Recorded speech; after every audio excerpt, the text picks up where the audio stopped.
Okay. Once it had been revealed who you really were or who you had been, Yes. what were the long-range plans? How were you going to be used? Well, used sounds like I was being used. Well, how was this fact going to be exploited? Put it that way. At some point in time, when I got up to the level of awareness that they felt I needed to be at in order to confront this heavy charged area of the bank, I would come forth and show the world exactly what had happened in that particular incident. And it would be, at some point, in other words, plans were made by INT management to invalidate and strip, actually the word is to strip the false data from the Christian churches worldwide, planet-wide. When would you be ready to have this happen? As soon as I accumulated $500,000 to go up to the top of the bridge, do my L's by a flag trained by a class 12, and go on the ship, do Truth Revealed OT8 and OT9, which is now available. Did you know OT9? OT9's out? OT9, you know. Well, I got a letter the other day saying that they're about to release OT9. You know, I don't think it's really out yet. But when I would get to that point, then I would be able to operate without. I would be operating as a full OT. The OT8 is the first full OT level. Up to OT7 are the pre-OT levels. Are you aware of that? Mm-hmm. Okay. In order to handle anything of this magnitude, in other words, there is nothing of comparable magnitude out there that could be handled by a person stuck in a messed body. The way that I was told how this would be handled by Don Schwartz, I think his name is Don, his last name is Schwartz, the fellow from the Flag World Tour who talked to me about it. He's a tall guy, about 6'5", you know. His last name is Schwartz, and I know what he looks like. I have a Vizio of him now. But he said to me that this has to be handled when you are fully rehabilitated as a Thetan, because this is heavy-duty stuff. And you can't take on half the world, which is basically the Christian world, without taking on your bank first. Follow? Yes. But when you are at that point, look what a boom this would be for Scientology, because after all, when half the world realizes that their efforts have been misdirected towards faith in false data in Jesus Christ, where else is what he said to me? Where else have they got to go but to come to us? Do you realize what an FSM you're going to be? What's FSM? Field staff member disseminating. What an FSM you'll be taking on half the planet. That was my mission. So is it fair to say you would have made a major contribution to helping Ron clear the planet? I would have cleared half the planet. Half the planet is Christian. Once I stripped away the false data of Jesus Christ on this beautiful machine, and it's provable because the data is there, then I was going to be the one to clear half the planet. But in order to do that, you first needed to get $500,000 together. I had to be trained not by the org, processed. I had to be processed not by the org where there are class 4s. You know, an org is a class 4 org, a local org. I had to be processed by class 12s at Flag. I was CS'd. That means the case supervisor found that there is no other way to get me fully hatted on my purpose in life than to get me trained by the best case-cracking 12s they have at Flag. Who was the CS who found that? It's Captain Mark Yeager at Flag, Captain Mark Yeager. is the one who well, there was a big briefing at Flag when I went there, and all the big execs were there. Was this a big brief just for you? Yeah, just for me. How many people were at this briefing? 4 or 5. Do you remember who they were? Miscavige. There's a fellow by the name of Miscavige. David Miscavige? David Miscavige. Who else? And Captain Mark Yeager and why? Who And else? Schwartz, his fellow Schwartz. And hold on, there's and there was a guy from OSA there. Did all of these people know how you were accumulating the money? Oh yeah, yeah. They obviously. I mean, the point is, they said to me, "You've got to keep these stats going. You've got to keep these up stats going." The upstats meant the money the cases, you were accumulating. You're doing this. Never. When you have an upstat, you repeat the condition. You don't go into a lower condition by violating the conditions chart. Right there, there's a conditions chart. You got to read that. You know it. I know it. But when you're in power, when you've gone from screaming affluence to power, and the flows are coming in, and the money's coming in, and the thing is building, don't violate the power formula, because as soon as you do that, you're finished. Power change isn't even valid at that point. You are in power. But in this meeting, this briefing that was held for you at Flag, Right, at which David Miscavige was present, right. there was discussion of the way in which you were accumulating money. Is that Absolutely. correct? They said to me, continue these cases. You continue working these cases. And in fact, don't, in other words, in fact, I forget whether it was Miscavige or the guy from OSA. The guy from OSA was the one who said, just as Flag auditing has to be flubless, your handling of this hat has to be flubless. There can be no more Q&A with you know, this was after I got divorced. There could be no more Q&A like with the ex-wife. There could be no Q&A with Mest. You have a hat, you wear it. You're doing this not only for Ron and for us, but to clear. You're going to be the one to clear half the planet. It's you, because not only have you got the ability to actually provide the wherewithal to fund the project as an FP, financial planner, but you are in other words, I was wearing all the hats. I was actually the reason why the tech was being done, so that when the funds were in, it would be me doing. In other words, instead of having 10 or 20 different people wearing different hats, I'm wearing a lot of hats, because it's going to be me who's going to come forward and prove to the world that I was the father of Jesus Christ. You realize what a big responsibility that is? You realize what an important thetan I am? Because here, who else could do it? He only had one father, one biological father. He didn't have 20 fathers. In fact, they said that to me. They said, if he had 20 fathers, we could have a choice of who we can use, but you're the guy. You know? Mm-hmm. So when all of this thing blew up on 31 July, I decided I still have to do this. I have to do this anyway. Why do you think I put all of this together so quickly? Because the most important thing in my life is to clear the planet.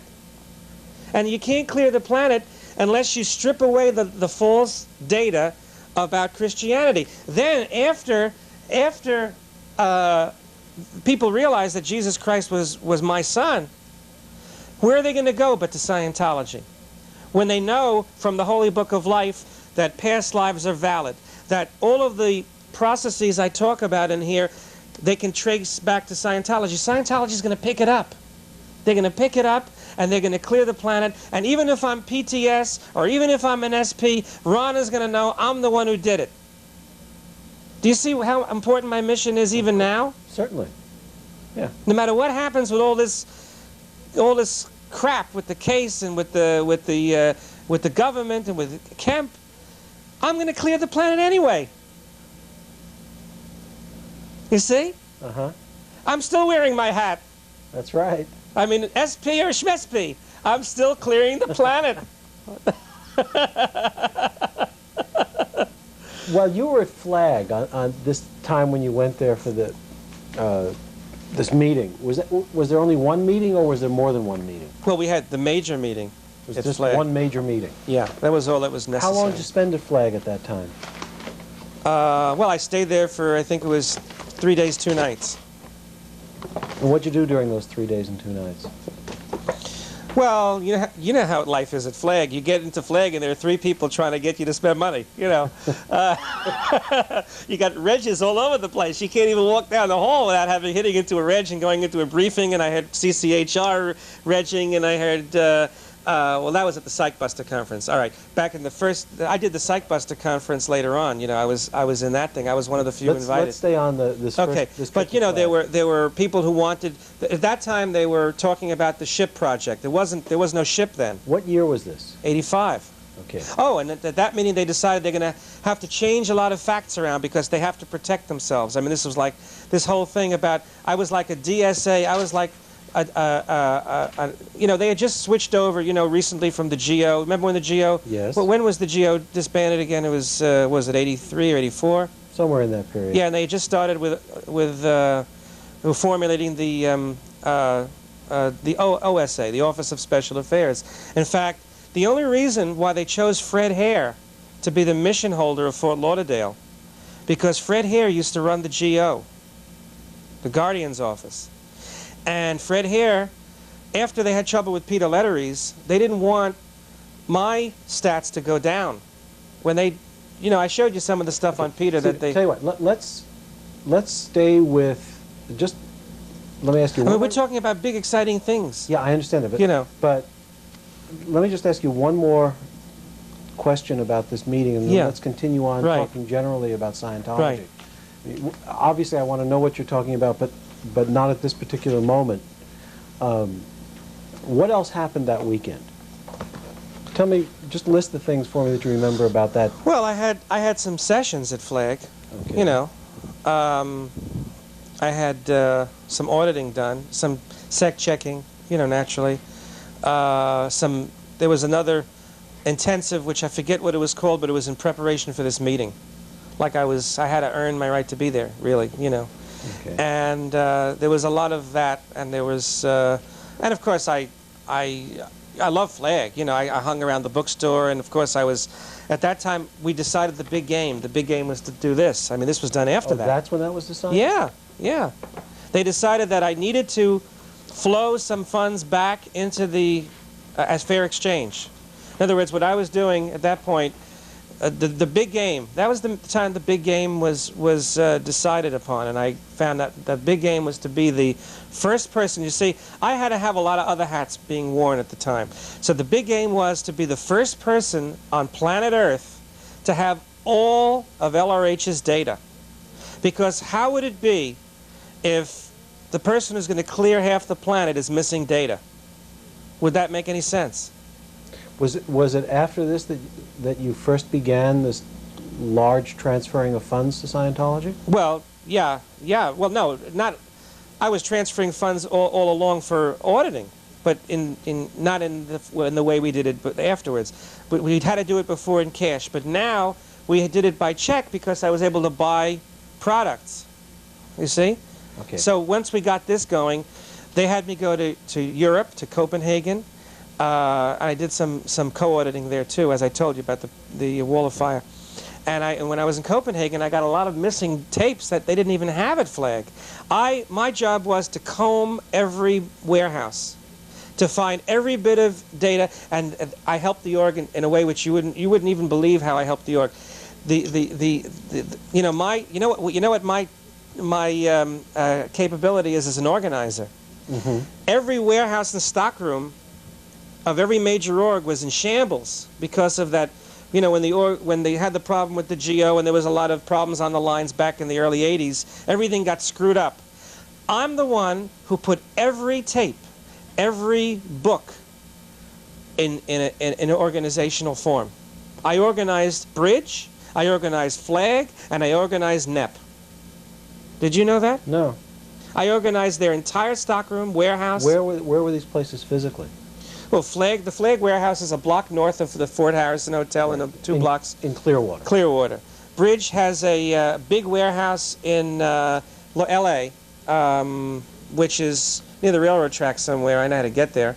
Of course, in NEP, they have a warehouse in Copenhagen, which is maybe about 3 miles from the New Era Publications main org, which is a competitive org of Bridge. You see, because of the LRH birthday game, which was started in '83, every org had to be competitive with every other org except for Flag, because there was only one Flag.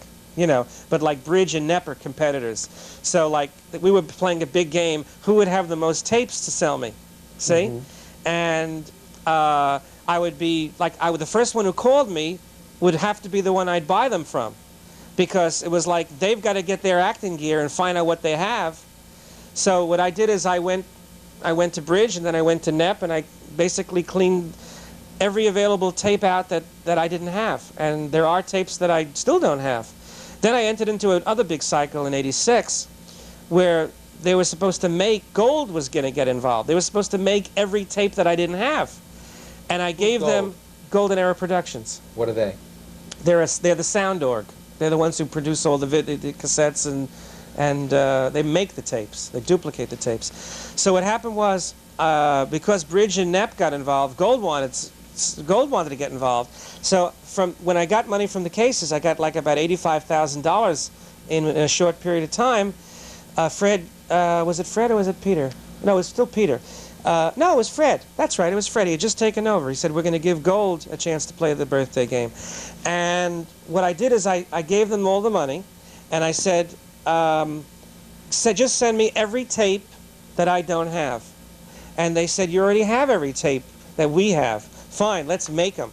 So like a big project was going to be started where they would actually physically put on reels tapes that were in archives, which I never even got to see. But the problem is they didn't do them. They didn't make the tapes. So that I became real ARC broken at that point in my ethics. I was always being routed to ethics because, I mean, here, I felt they were violating the game when I had done everything I was supposed to do. And it was like, it shouldn't have mattered because my bigger game was to clear half the planet. So I had like an ethics hang-up, which really got me stuck in '86, '87, and '88. That's basically what stuck me on the time track.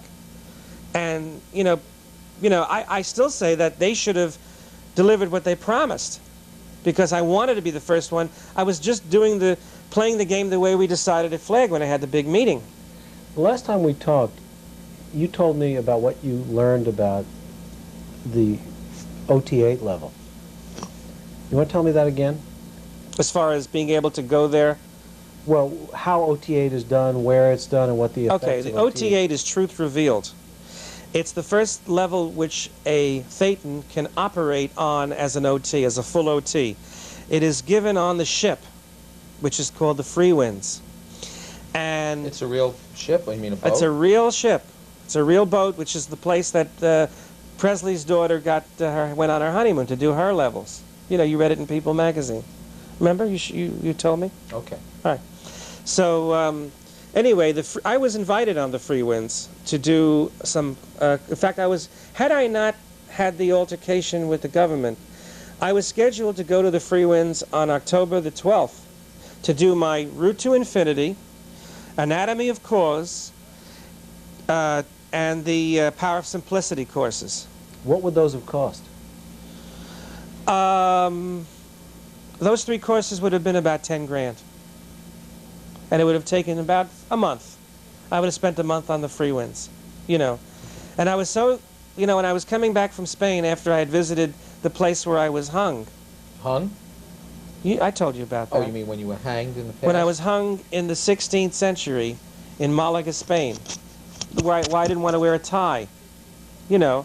I found out in my auditing that I didn't want to wear a tie because I was hung, and I wanted to get that, reduce and eliminate the charge on that incident altogether. And I went to the courtyard in Malaga, Spain, where they hung me, and I mocked up the whole visio of the hanging. I actually exteriorized and saw myself being hung, and I was back in the past, back there. I was the executioner. I was the victim. You know how to do a mock-up Sure. processing. You know, you have to be everyone that you see in the picture. You have to be every person, even the people throwing tomatoes at you. And be them so that there isn't one element of reactive charge that could influence you after you fully EP the incident. You know, that means the end phenomena, when you bring the incident to a close. And I was, you know, I did this in Spain. I also did another thing in Greece prior to that, in Corfu. There was an incident. What? What was that about? There was another incident where I was raped once when I was a girl in the town of Paleokastrica, and I had to go through that incident as well. I did that the first week, and then the second week I went to Malaga, Spain, and all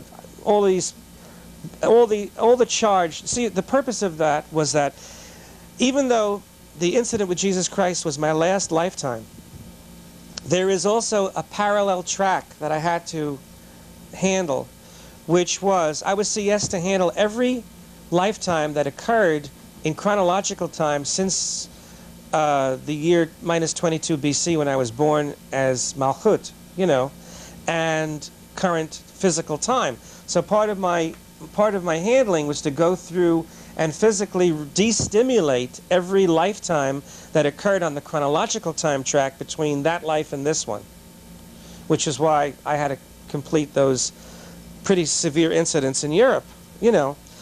But here I was coming back on the plane, and I was thinking of how wonderful it's going to be. I'm going to finally get to the free winds, and you know, and then all of a sudden I was arrested. Let me ask you this: what do they do on the free winds? The free winds is the only place that delivers OT8. It isn't delivered at Flag. Okay, now what's the... You told me about what the impact of completing OT8 is. Why don't you repeat it? Okay. When you are an OT8 completion, you are not dependent upon the physical body to handle matter, energy, space, time, location, form, and event. If you want to spend the next billion years in a bubble of light, contemplating aesthetic beauty, you know, you've heard about the 9th and 10th dynamics. Okay, that's in a PDC tape. You could do that, but of course that's not really part of my game. My game was, and is, to clear this planet. And I need the power to have the ability to clear the planet. And You mean to make everybody realize the truth? Is that what? no, clearing is to have half the planet go exterior. The Christians, who were stuck in these visios of the Between Lives area, and of course, you know, you have to understand a little bit about the time track of Christ. Hold on a second. I'm going to take you back. Finish telling me about the OT8s. Okay. Because I got to tell you about the time track of Christ too. You know, it gets into my case. Finish the OT8s first. Okay. On the ship, basically what happens is this. You're doing the OT8 levels, and your body, you're not in your body for a long period of time. I'm not talking about for an hour or two or even an intensive. You're out of the body for a long period of time. The body is actually hooked up to a life support system and is given fluids and is like you would put a person in a coma on a life support system. And you are so individuated from the body, I mean, it doesn't matter that the body is laying there. You are the Thetan doing your OT8 level, not even anywhere remotely near the body. You don't even need that body to do that level. And you have no physical dependency upon the body when you do Truth Revealed. When you do Truth Revealed, you first go down to the course room, you get your OT8 pack, and that whole process takes maybe 3 hours, and then you do the level. And by doing the level means you're out of the body for as long as it takes to do the level. And some people have taken 3 or 4 weeks to do that level. What do you do when you do the level? I don't understand. Well, I haven't done the level, so I can't tell you. I haven't even been trained to audit anyone to do that level. Has anybody explained what it is? Well, yes. I went to the briefing that they had by OT8 completions. There was one there, one beautiful girl I fell in love with. Her name is Ivy Turnus. Are you familiar with Ivy Turnus? No. Okay. She did the OT8 levels on the ship. She was one of the first graduates, and she came down to Miami to talk to the upper-level Scientologists who were interested in going fully to OT8. And I was at the briefing, and she was just telling me about some of the things that they did. They were able to stop 104 wars on Earth just by postulate. It was at the time when there was this whole thing about the Iran-Contra business, and there was war. There was the Libya thing. They stopped that. They stopped it all at once, and the next day, everything was fine. It was like everybody went into great ARC with everybody else, and like they diffused a bunch of wars. Like she said, 104 wars. You mean the wars that we would have had recently? Yeah, they stopped these wars from happening. These are wars that were on the verge of breaking out on the planet. Right, exactly, and some were in progress. And she personally, together with the third dynamic OT8 comps, say that you can't be an OT8 and be working individually. You work on the third dynamic, which is Scientology. These people together diffused the charge on an entire group of N-theta people on this planet. How do you know that? I know it. I know it. I have certainty. There's no doubt in my mind. Tell me a little bit about the dynamics and the importance to mankind of clearing the planet. I mean, tell me about the greatest good for the greatest number of dynamics. Explain all that concept for me. When a person knows that they are a spiritual being and that they are an immortal being, they are no longer going to be giving consideration to current lifetime to the degree that they do ordinarily. For example, you're an attorney. You're a psychologist. I hate that word, but I like you though. But that's okay. Make you feel better. I'm really not a psychologist. I told you that before. I know that, but that's true. All right. You know the lock I have on that whole concept. Okay. You live 70, 80 years. You build up a practice. You accomplish things for your clients. But what do you actually have at the end of 80 years? You drop your body and you've lost your identity, your possessions, and your memory. You drop your body, you go to the Between Lives area, and maybe, if you're lucky, you won't wind up in the year 600 as a member of the Zulu tribe of Ethiopia, or whatever. The machine will get it.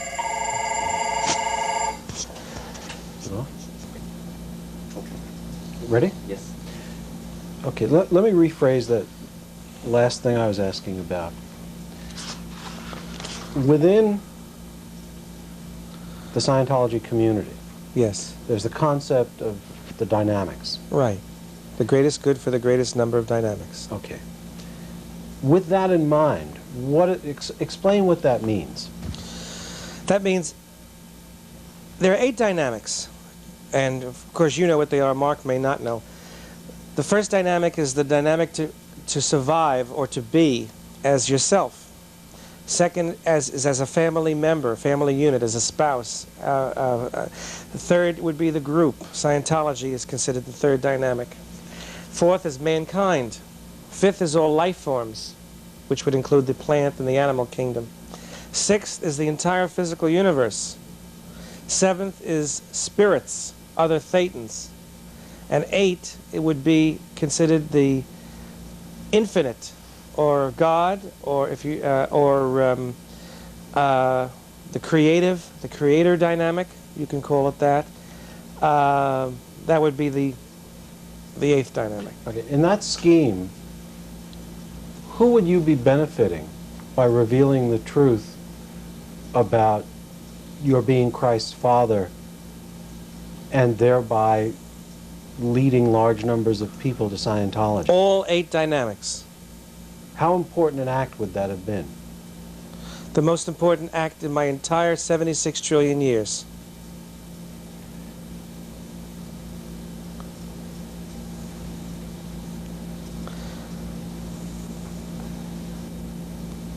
How would you balance out you've heard the phrase, you can't make an omelet without breaking an egg.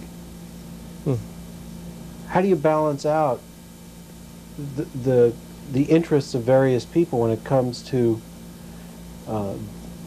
good for the largest number of dynamics? Well, obviously, certain people will be very hurt or ARC broken when they get this true data.